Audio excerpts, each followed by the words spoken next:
আসসালামু আলাইকুম আমার প্রিয় বন্ধুরা। আশা করি তোমরা সবাই ভালো আছো আর আমিও ভালো আছি। আর আজকে আমার বন্ধুদের সাথে শেয়ার করছি শীতের মজাদার রেসিপি রসুন পাতা দিয়ে দারুণ স্বাদের পল্লী মাছের দো পেঁয়াজা। এই রেসিপিটা খেতে সত্যিই দারুণ লাগে এই শীতের সময়। তাই আজকে এই টাটকা টাটকা পল্লী মাছ দিয়ে মা রান্না করছে রসুন পাতা দিয়ে। তাই ভাবলাম আমার বন্ধুদের সাথে এই মজাদার রেসিপিটি শেয়ার করা যাক। আর শীতে এরকম একটা রেসিপি হলে তাহলে তো কোনো কথাই নেই। আর এই রসুন পাতাটা হচ্ছে আমি আমার ছোট বারান্দা বাগানে লাগিয়েছিলাম। এটা বাইরের থেকে কেনা না। ছোট ছোট যে দেশি রসুনগুলো থাকে সেগুলো আমি লাগিয়েছিলাম। আবার তোমরা দেখতেই পাচ্ছ রসুন থেকে দারুণ টাটকা টাটকা এই পাতাগুলো গজিয়েছে। তাই আজকে হচ্ছে নামিয়ে নিচ্ছি। এটা মা পল্লী মাছ দিয়ে প্রত্যেক শীতেই রান্না করে থাকে এই মজাদার রেসিপিটি।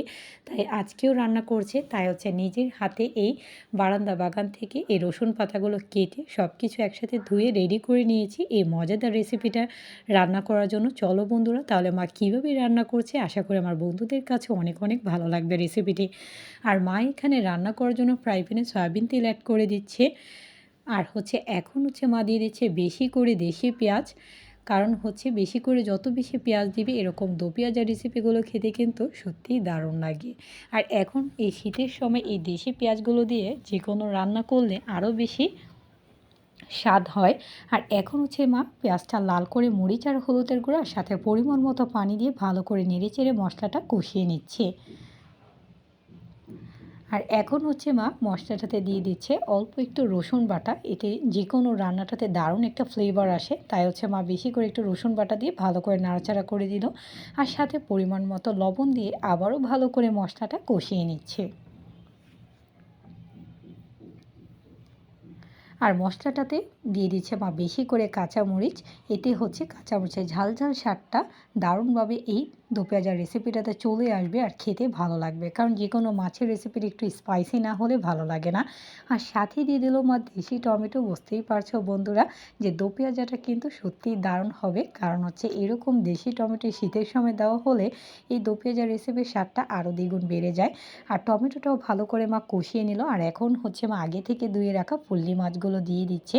তোমরা হয়তো অনেকেই পল্লী মাছ খেয়েছো অনেক রকম করে, তবে একবার হলো এই রসুন পাতা দিয়ে আমার মায়ের মতো করে একবার এই রেসিপিটা ট্রাই করবে। অনেক অনেক দারুণ লাগে বন্ধুরা, যা বলে বোঝানোর মতো না। আর এখন হচ্ছে মা মাছগুলো কষিয়ে নিচ্ছে। আর মা মাছগুলো আস্তই রেখেছে, কাটে নাই। এতে আরও দারুণ একটা মজা লাগে খাওয়ার সময়। আর এখন হচ্ছে অল্প একটু পানি দিয়ে দিল মা। এতে মাছগুলো সুন্দর মতো করে ভেতর দিক থেকে গলে যাবে আর টমেটোগুলো সুন্দর মতো করে গলে যাবে। তোমরা দেখতেই পাচ্ছ বন্ধুরা কালারটা কিন্তু দারুণ এসেছে। এটা খেতেও কিন্তু সত্যিই দারুণ স্বাদ। আর এখন হচ্ছে এই রেসিপির প্রধান আইটেম হচ্ছে রসুন পাতা। রসুন পাতার আলাদাই কিন্তু একটা ফ্লেভার আছে। আর এটা দিয়ে যদি এরকম মজাদার মাছের দো পেঁয়াজা রান্না করা হয়, যে কোনো মাছের দো পেঁয়াজা, সত্যিই রেসিপিটা আরও ফ্লেভারফুল হয়ে যায়। আর সাথে দিয়ে দিল মা টাটকা টাটকা ধনে পাতা। এতে আরও বেশি হচ্ছে সুস্বাদু হবে রেসিপিটা। খেতে সত্যিই ভালো লাগবে গরম গরম ভাতের সাথে এই শীতের সময়। আশা করি আমার বন্ধুদের কাছে আমার মায়ের হাতের এই সুস্বাদু মজাদার রেসিপি রসুন পাতা দিয়ে পল্লী মাছের দো পেঁয়াজাটা ভালো লেগেছে। তোমরা কিন্তু অবশ্যই লাইক কমেন্ট শেয়ার করতে ভুলবে না। আর পুরোপুরি পানিটা যাতে শুকিয়ে আসে, মা হচ্ছে চুলার আঁচটা বাড়িয়ে দিয়েছে। তোমরা দেখতেই পাচ্ছ বন্ধুরা টমেটো দেওয়াতে এটা কিন্তু একদমই কালারফুল একটা এসেছে এই দো পেঁয়াজাটা। এটা খেতে সত্যিই দারুণ লাগে। আর এখন আস্তে আস্তে তেল চলে আসলে হচ্ছে মা নামিয়ে নেবে। আর এখন হচ্ছে মা আস্তে আস্তে করে নাড়াচাড়া করে নিচ্ছে। কারণ পল্লী মাছটা একদম একটা সফট মাছ থাকে, যাতে এটা ভেঙে না যায়। আর তোমরা দেখতেই পাচ্ছ বন্ধুরা তেল চলে এসেছে। আশা করি আমার বন্ধুদের কাছে ভালো লেগেছে। তোমরা কিন্তু লাইক কমেন্ট শেয়ার করতে ভুলবে না। যারা যারা আমাকে সাপোর্ট করছো অসংখ্য ধন্যবাদ। যারা এখনও সাপোর্ট করেনি সাপোর্ট করে ফেলো আমার নিত্য নতুন ভিডিও দেখার জন্য। আল্লাহ হাফেজ।